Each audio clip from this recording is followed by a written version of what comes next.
नमस्ते बच्चों। तो बच्चों, कल किया तुमने स्प्रेडशीट सॉफ्टवेयर पर अभ्यास? हाँ मैडम जी। तो कहीं प्रॉब्लम तो नहीं आई, कहीं अटके थे तुम लोग? नहीं मैडम जी, आपने जो जो हमें पढ़ाया था वो तो हमने अच्छे से अभ्यास कर लिया, उसमें तो हमें कोई प्रॉब्लम नहीं आई। अच्छा, ये बात है। तो चलो कुछ सीरीज मुझे यहाँ पर बनाकर दिखाओ। हाँ मैडम जी, बताइए कौन सी सीरीज बनानी है? सबसे पहले वह सीरीज बनाकर दिखाओ जिसमें केवल नंबर 7 हो। चलो मिलकर बनाओ दोनों। पहले सेल में 7 लिखते हैं, फिर आगे भी सीरीज में यही लिखने के लिए पिंकी इसको कॉपी कर सकते हैं ना? नहीं चिंकी, सीरीज जनरेट करने का तो सही तरीका यह है कि अपन लोग फिल हैंडल या फिर फिल ऑप्शन का यूज करें। तो चिंकी फिल हैंडलर को ड्रैग करके अपन यह कर सकते हैं। ठीक है।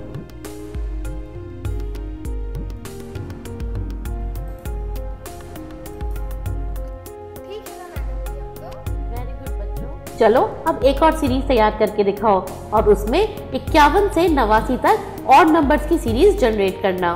ठीक है मैडम जी। पहले 51 लिखते हैं। अब क्या करें? हाँ, नेक्स्ट और नंबर तो 53 ही हुआ ना। अब दोनों को सेलेक्ट करेंगे और फिर फिल हैंडलर से ड्रैग करेंगे।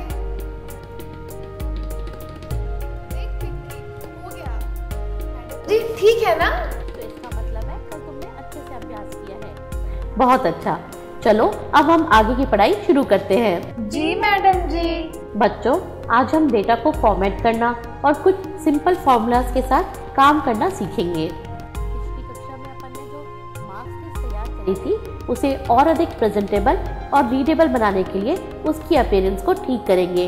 इसके लिए डेटा को फॉर्मेट करेंगे। वर्कशीट में जो डेटा है उसकी अपीयरेंस को बदलने को या उसकी स्टाइल को बदलने को फॉर्मेटिंग कहते हैं। चलो सबसे पहले हम डेटा को अलाइन करना सीखते हैं। वर्ड प्रोसेसर में किया था लेफ्ट अलाइन, राइट अलाइन और सेंटर अलाइन। हाँ, देखो वर्कशीट में जब भी हम सेल में कोई टेक्स्ट भरते हैं तो डिफॉल्ट रूप में यह टेक्स्ट सेल के बाईं ओर अलाइन होता है, लेकिन जब हम सेल में कोई नंबर डालते हैं तो डिफॉल्ट रूप में यह नंबर दाईं ओर अलाइन होता है। सेल बॉर्डर्स के संदर्भ में डेटा की स्थिति के तरीके को अलाइनमेंट कहते हैं। देखो, ये डिफॉल्ट अलाइनमेंट को बदला जा सकता है। यह अलाइन लेफ्ट का बटन है, इसी तरह से ये अलाइन राइट और ये अलाइन सेंटर। अलाइन सेंटर के द्वारा डेटा को सेल के बीचों बीच स्थापित किया जा सकता है और इसके द्वारा प्रस्तुतिकरण को बेहतर किया जा सकता है। देखो बच्चों, अलाइन बटन्स के बाद यह मर्ज सेंटर का बटन है, जिससे हम चुने हुए सेलों को मर्ज कर सकते हैं और फिर उनमें जो टेक्स्ट लिखा होता है वह सेल के बीचों बीच आ जाता है। इसके द्वारा जो पेज हेडिंग्स होती हैं उनको बेहतर ढंग से प्रस्तुत किया जा सकता है। देखो, जैसे हमने यहाँ पर मिड टर्म मार्क्स की हेडिंग लिखी हुई है। अब हम इन सेल्स को चुन लेते हैं और यहाँ पर कहते हैं मर्ज एंड सेंटर। देखो, इससे यह सारे सेल्स मर्ज हो गए और जो ये हेडिंग है ये सेल के बीचों बीच आ गई।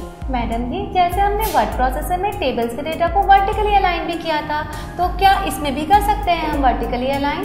क्योंकि अगर रो की हाइट ज़्यादा है तो मैडम भी वर्टिकली अलाइन करना ही पड़ेगा। हाँ पिंकी, इसमें भी हम वर्टिकली अलाइन कर सकते हैं।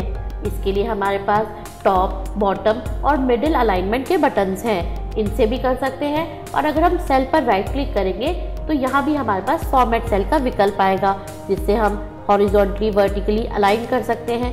साथ ही साथ टेक्स्ट को रैप और श्रिंक भी कर सकते हैं। मैडम जी, यह कैसे करते हैं? टेक्स्ट को रैप और श्रिंक करने का क्या अर्थ होता है? किसी लंबे टेक्स्ट को रैप करने से वह उस सेल के मल्टीपल लाइन्स में आ जाता है। यह कंटेंट कितनी लाइन्स में आएगा यह निर्भर करता है उस कॉलम की विड्थ पर और जो कंटेंट है उसकी लंबाई पर। अगर हम श्रिंक टू फिट का विकल्प चुनते हैं तो उससे डेटा का फॉन्ट इतना घट जाता है कि सारा का सारा डेटा उस सेल के अंदर ही दिखने लग जाता है। देखो बच्चों, यहाँ पर सेल पर हम राइट क्लिक करेंगे तो हमारे पास फॉर्मेट सेल का विकल्प आएगा। इस पर क्लिक करने से हमें विभिन्न टैब्स मिलेंगे जिनसे हम अलाइनमेंट, फॉन्ट, बॉर्डर यह सब सेट कर सकते हैं। सबसे पहले हम नंबर टैब पर क्लिक करके उसके विभिन्न ऑप्शंस को समझते हैं। देखो यहाँ पर हमारे पास विभिन्न कैटेगरी जैसे नंबर, करेंसी, की अकाउंटिंग, डेट, टाइम, परसेंटेज इत्यादि आ रही हैं, जहां से हम विभिन्न फॉर्मेट्स को चुनकर सेट कर सकते हैं। जैसे मान लो कि हमें कोई नंबर को राउंड ऑफ करके प्रदर्शित करना है, तो यहाँ पर जब हम नंबर कैटेगरी चुनेंगे तो देखो यहाँ पर हमारे पास विकल्प आ रहा है कि कितनी डेसिमल प्लेसेस चाहिए। अगर इसे हम 0 कर दें तो जो नंबर होगा वो राउंड ऑफ होकर दिखाई देगा। इसी तरह से बच्चों, अगर हमें डेसिमल के बाद 3 नंबर चाहिए तो हम यहाँ डेसिमल प्लेसेस पे 3 लिख देंगे। यहाँ हमें सैंपल में दिख भी रहा है कि किस तरह से प्रदर्शित होगा हमारा डेटा। इसी तरह से अगर करेंसी सिंबल को दिखाना है तो करेंसी कैटेगरी को चुनकर हम सिंबल को दिखा सकते हैं। अगर हमें डेट प्रदर्शित करनी है तो उसके लिए डेट कैटेगरी चुनेंगे। अब यहाँ पर विभिन्न फॉर्मेट्स उपलब्ध हैं डेट के, जिन्हें चुनकर अब जिस तरह से भी आपको डेट लिखनी है वह लिखी जा सकती है। इसी तरह से बच्चों, यहाँ पर परसेंटेज की भी कैटेगरी है, जिसको चुनकर परसेंटेज के रूप में डेटा को लिखा जा सकता है। चलो अब हम अलाइनमेंट टैब पर क्लिक करके इसके विभिन्न ऑप्शंस को देखते हैं। देखो, अलाइनमेंट टैब के द्वारा हम टेक्स्ट को हॉरिजॉन्टली या वर्टिकली अलाइन कर सकते हैं। हम टेक्स्ट को किसी डिग्री पर रोटेट करके भी दिखा सकते हैं। यहाँ पर हमारे पास wrap text, shrink to fit और मर्ज सेल्स के लिए चेक बॉक्सेस है। अगर हम सेल के कंटेंट्स को मल्टीपल लाइन्स में दिखाना चाहते हैं तो रैप टेक्स्ट ऑन कर सकते हैं। इसके लिए जब हम इस चेक बॉक्स पर क्लिक करेंगे तो जो सेल पे डेटा है वह सेल की कॉलम की विड्थ पर और जो उसमें डेटा की लंबाई है उसके ऊपर निर्भर होकर उसका जो कंटेंट है वो मल्टीपल लाइन्स में दिख जाएगा। अगर हम श्रिंक टू फिट वाला ऑप्शन चुनेंगे तो फिर हमारा डेटा इतना छोटा हो जाएगा कि वह एक सेल के अंदर ही दिखाई देगा। मर्ज सेल्स चुनकर हम कई सेल्स को मर्ज करके उसके अंदर डेटा को सेंटर में अलाइन कर सकते हैं। होगा क्या? हाँ पिंकी, सबसे पहले तो हमें उन सारे सेल्स को सेलेक्ट करना होगा और उसके बाद हम मर्ज का विकल्प चुनेंगे। देखो कैसे करेंगे ये। मैंने सबसे पहले ये सारे सेल्स चुन लिए, उसके बाद राइट क्लिक किया और जो शॉर्टकट मेन्यू दिखाई दे रहा है उसमें से चुनेंगे फॉर्मेट सेल्स। फॉर्मेट सेल्स चुनने के बाद अलाइनमेंट टैब पर जाना होगा। यहाँ पर हम मर्ज सेल्स के चेक बॉक्स को चेक कर देंगे। देखो, अब ओके करते ही ये सारे सेल्स मर्ज हो गए। जब टेक्स्ट की लंबाई बहुत अधिक होती है तो फिर वह आगे के सेल्स में भी दिखने लग जाता है। तो बच्चों, इसके लिए हम उसे इन सेल्स को चुनकर मर्ज कर सकते हैं। तो बच्चों, आया समझ मर्ज का विकल्प? जी मैडम जी। चलो अब हम फॉर्मेट सेल्स के बाकी के टैब्स को भी देख लेते हैं। देखो, नंबर और अलाइनमेंट टैब के बाद हमारे पास है फॉन्ट का टैब। इस पर क्लिक करके हम विभिन्न फॉन्ट्स को सेट कर सकते हैं, फॉन्ट का स्टाइल बता सकते हैं और फॉन्ट का साइज बता सकते हैं। इसी तरह से उस पर अंडरलाइन का क्या स्टाइल होगा या फॉन्ट का क्या कलर होगा, यह भी हम यहाँ से तय कर सकते हैं। इसी तरह से अगर हमें हमारे टेक्स्ट के ऊपर कुछ इफेक्ट्स डालने हों, जैसे कि स्ट्राइक थ्रू यानी कि उसके ऊपर एक लाइन आनी है, या सुपरस्क्रिप्ट, सबस्क्रिप्ट, तो यह भी यहाँ से कर सकते हैं। इसके बाद बच्चों, हमारे पास बॉर्डर का टैब है।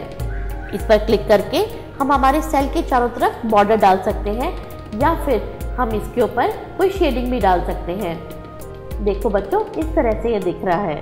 बच्चों, यहाँ पर हमारे पास विभिन्न स्टाइल्स हैं, जैसे कि अगर हम चाहें कि हमारा जो डेटा है वह एक टेबल फॉर्मेट में दिखे तो देखो यहाँ पर विभिन्न टेबल फॉर्मेट्स आ रहे हैं, जिन्हें चुनकर हम अपने डेटा को एक टेबल का लुक दे सकते हैं। इसी तरह से अगर हम सेल स्टाइल्स में जाएंगे तो यहाँ पर भी देखो विभिन्न स्टाइल्स दिखेंगी, जिनको चुनकर हम अपने डेटा को फॉर्मेट कर सकते हैं। चलो बच्चों, अब हम वर्कशीट को मूव करना, कॉपी करना और उसका नाम चेंज करना, यह सब सीखते हैं। देखो, बाय डिफॉल्ट तो हमें 3 वर्कशीट मिलती है, इन पर हम काम कर सकते हैं, लेकिन अगर हमें और वर्कशीट की ज़रूरत है तो हम नई वर्कशीट इंसर्ट भी कर सकते हैं। मेन्यू मिलेगा, उसमें insert, delete, move, copy, rename, इन सब के विकल्प दिखाई देंगे। शॉर्टकट मेन्यू में हमारे पास डिलीट का भी ऑप्शन है, जिससे हम किसी भी शीट को डिलीट कर सकते हैं। यहाँ पर हमारे पास मूव और कॉपी का भी ऑप्शन है, जिससे हम वर्कशीट को मूव और कॉपी कर सकते हैं। यहाँ पर विभिन्न वर्कशीट के टैब्स आ रहे हैं, जहाँ पे वर्कशीट का नाम दिखाई दे रहा है। वर्कशीट के नाम पर राइट क्लिक करोगे तो शॉर्टकट मेन्यू में से इंसर्ट, डिलीट, रीनेम इन सब के ऑप्शन दिखाई देंगे। रीनेम करने से हम वर्कशीट का नाम बदल सकते हैं। देखो हमने रीनेम ऑप्शन चुना तो शीट का नाम हाईलाइट हो गया। अब हम इसे टाइप करके नया नाम दे सकते हैं। इसी तरह से जब हम किसी भी वर्कशीट के नाम पर डबल क्लिक करेंगे तो अभी शीट का नाम हाईलाइट हो जाएगा और फिर हम उसे नया नाम दे सकते हैं। शॉर्टकट मेन्यू में हमारे पास डिलीट का भी विकल्प है, जिस पर क्लिक करने से वर्कशीट डिलीट हो जाएगी। इसी तरह से बच्चों यहाँ पर मूव और कॉपी का भी विकल्प है, जिस पे क्लिक करेंगे तो मूव और कॉपी का डायलॉग बॉक्स प्रकट हो जाएगा। मैडम जी यहाँ पर मूव और कॉपी एक ही बात है क्या? नहीं चिंकी, मूव करने से तो वर्कशीट किसी दूसरी वर्कबुक में चली जाएगी और फिर हमें इस वर्कबुक में यह वर्कशीट नहीं दिखाई देगी। लेकिन अगर हम यहाँ पर दिखाई दे रहे क्रिएट अ कॉपी के चेक बॉक्स पर क्लिक करेंगे तो देखो यहाँ पर एक चेक मार्क आ गया। इसका तात्पर्य ये है कि अब हम वर्कशीट को कॉपी कर रहे हैं। इसे कॉपी करके हम किसी दूसरी वर्कबुक में कॉपी कर सकते हैं या फिर सेम वर्कबुक में ही इसकी मल्टीपल कॉपीज जनरेट कर सकते हैं। यहाँ कॉपी के डायलॉग बॉक्स में टू बुक में यह बताना होता है कि हम इस वर्कशीट को किस वर्कबुक में मूव या कॉपी करना चाहते हैं। इसी तरह से बिफोर शीट में हम बताएंगे कि यह वर्कशीट किस शीट के पहले मूव या कॉपी होगी। इस तरह से चुनने के बाद जब ओके बटन पर क्लिक करेंगे तो यह वर्कशीट मूव या कॉपी हो जाएगी। जी मैडम जी, शीट के नाम पे राइट क्लिक करने पे ये जो प्रोटेक्ट शीट का विकल्प आ रहा है, ये किस काम का होता है? बच्चों इस पर क्लिक करके अपनी वर्कशीट को एक पासवर्ड के द्वारा प्रोटेक्ट किया जा सकता है। फिर कोई भी अनऑथराइज्ड यूजर आपकी वर्कशीट से छेड़खानी नहीं कर पाएगा। लेकिन मैडम जी हम पूरी की पूरी वर्कबुक को प्रोटेक्ट करना चाहें तो क्या हमें हर वर्कशीट को पासवर्ड देके प्रोटेक्ट करना होगा? देखो बच्चों, अगर एक वर्कबुक पर कई लोग एक साथ काम कर रहे हो तो अगर किसी वर्कशीट को सबके साथ शेयर नहीं करना हो तो उस वर्कशीट को प्रोटेक्ट किया जा सकता है। लेकिन अगर हमें पूरी वर्कबुक को ही प्रोटेक्ट करना है तो प्रोटेक्ट वर्कबुक का भी विकल्प मौजूद है, जिससे हम पूरी की पूरी वर्कबुक को एक साथ प्रोटेक्ट कर सकते हैं। देखो यहाँ रिव्यू टैब पर क्लिक करेंगे या फिर आपके कंप्यूटर में टूल्स मेन्यू के अंतर्गत प्रोटेक्ट वर्कबुक का विकल्प दिखाई देगा, जिस पर क्लिक करने से एक डायलॉग बॉक्स खुलेगा जिसमें हमें एक पासवर्ड देना होगा।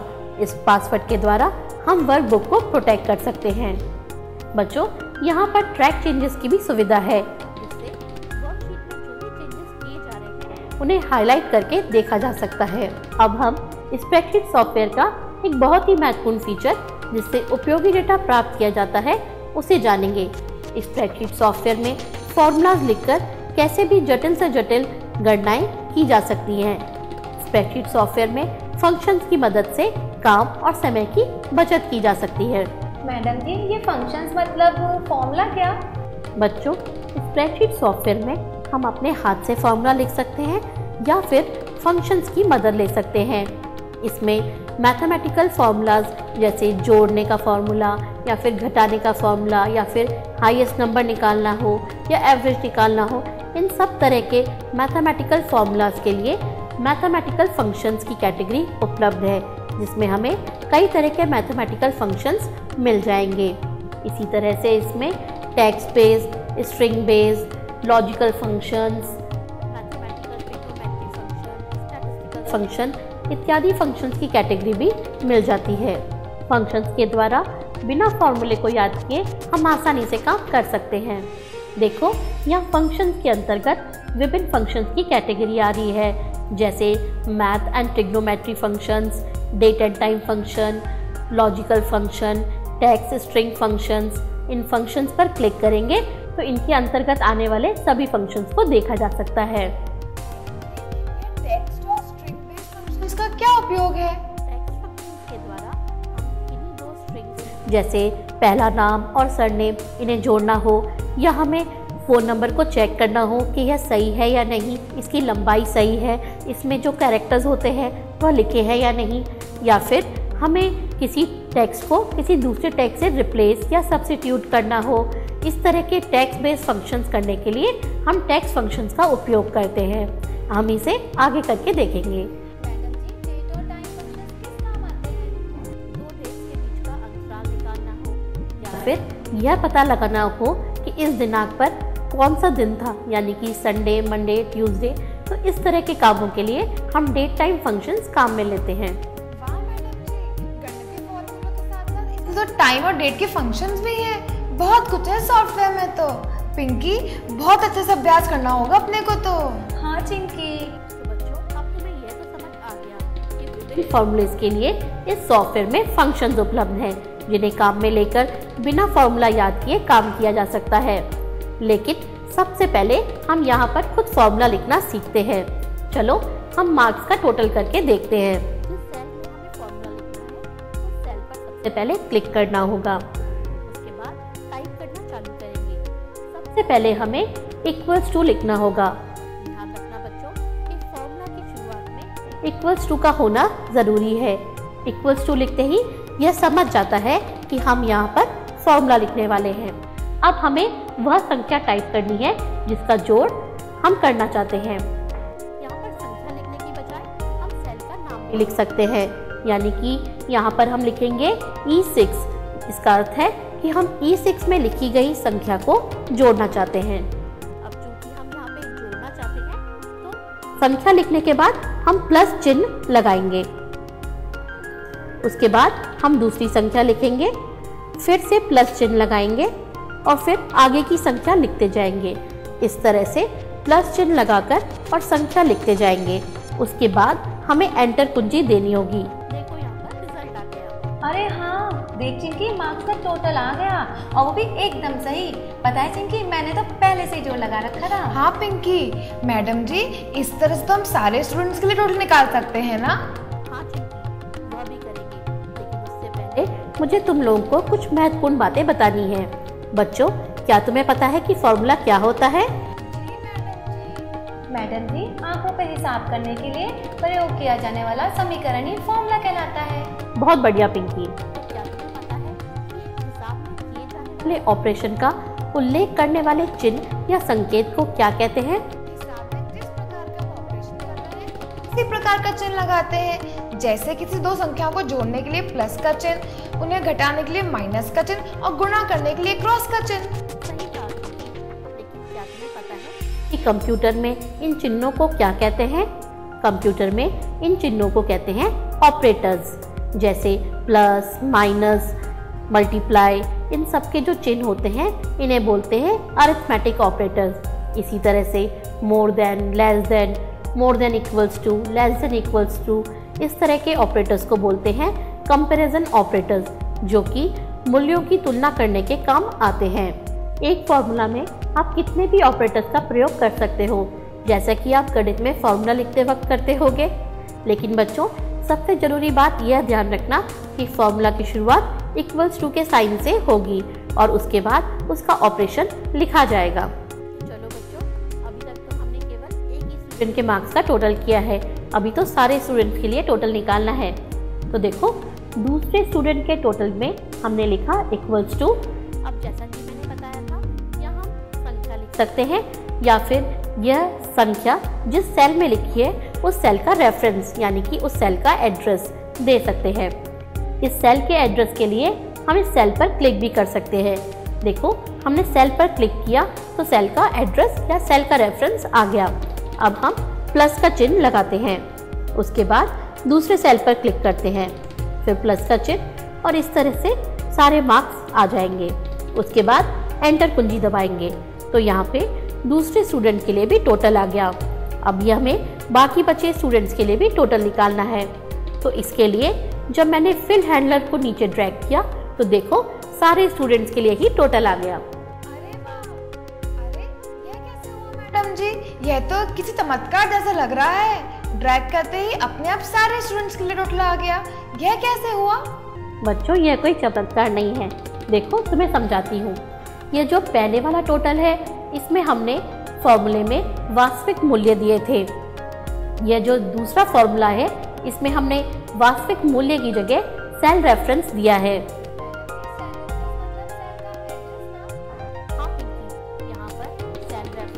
सेल का नेम या सेल एड्रेस एक ही बात है। जब फॉर्मूले में वास्तविक मूल्य की जगह सेल रेफरेंस का प्रयोग होता है तब जिस सेल का रेफरेंस दिया गया हो उसके मूल्य पर हिसाब लगता है। देखो, पहले वाले फॉर्मूले में हमने वास्तविक मूल्य लिखे थे।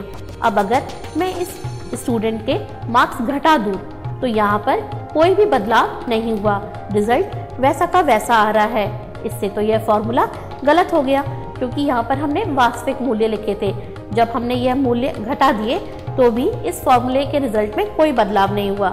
लेकिन अगर ये दूसरे स्टूडेंट के लिए जो फॉर्मूला लिखा है इसमें चूंकि हमने सेल रेफरेंस का प्रयोग किया है तो अगर मान लो कि मैं यहाँ पर स्टूडेंट के मार्क्स घटा देती हूँ, देखो एंटर कुंजी दबाते ही मार्क्स अपने आप अपडेट हो गए। ऐसा इसलिए हुआ क्योंकि यहाँ पर हमने सेल रेफरेंस का प्रयोग किया था। रेफरेंसिंग से अपने आप ही फॉर्मूले का पुनः हिसाब संभव होता है, इसलिए सेल के डेटा में परिवर्तन करने से अपने आप ही फॉर्मूले का परिणाम सही आ जाता है। हाँ पिंकी, इसलिए अगर फॉर्मूले में जो डेटा लिखा है वह किसी सेल पर निर्भर करता है तो वास्तविक मूल्य की जगह हमें सेल रेफरेंसिंग का प्रयोग करना चाहिए। लेकिन मैडम जी, यह जो नीचे फॉर्मूला को ड्रैग करने से सारे टोटल्स आ गए, यह कैसे हुआ? बच्चों, जब सेम फॉर्मूला ही काम में लेना हो तो उसे दोबारा लिखने की जरूरत नहीं है। जैसे यहाँ पर हमें स्टूडेंट के मार्क्स का टोटल ही निकालना है जो कि हमने ऊपर निकाला हुआ है, तो इस सेम फॉर्मूला को हम नीचे भी ड्रैग करके कॉपी पेस्ट कर सकते हैं। जब हम फॉर्मूले को कॉपी पेस्ट करते हैं तो सेल रेफरेंसिंग अपने आप बदल जाती है। देखो, हम इस तीसरे वाले टोटल में क्लिक करके देखते हैं। देखो, यहाँ फॉर्मूला बार में इसका फॉर्मूला दिख रहा है। इस फॉर्मूले में देखो यहाँ पर सेल रेफरेंसिंग अपने आप अपडेट हो गई। चूंकि हमने फॉर्मूले को नीचे ड्रैग किया था अर्थात हमने रो बदली थी, तो यहाँ सेल रेफरेंसिंग में अपने आप रो बदल गई। हम E7 रो पर थे, पर जब हम E8 पर आए तो सेल रेफरेंसिंग अपने आप नीचे वाली रो का आ गया। इसी तरह से यहाँ नीचे भी E9 आ गया अर्थात अपने आप रो नंबर अपडेट हो रहा है क्योंकि हमने फॉर्मूले को नीचे ड्रैग किया था। इसी तरह से अगर हम इस फॉर्मूले को बाईं या दाईं तरफ ड्रैग करेंगे तो सेल रेफरेंसिंग में कॉलम का जो एड्रेस है वह अपने आप अपडेट हो जाएगा।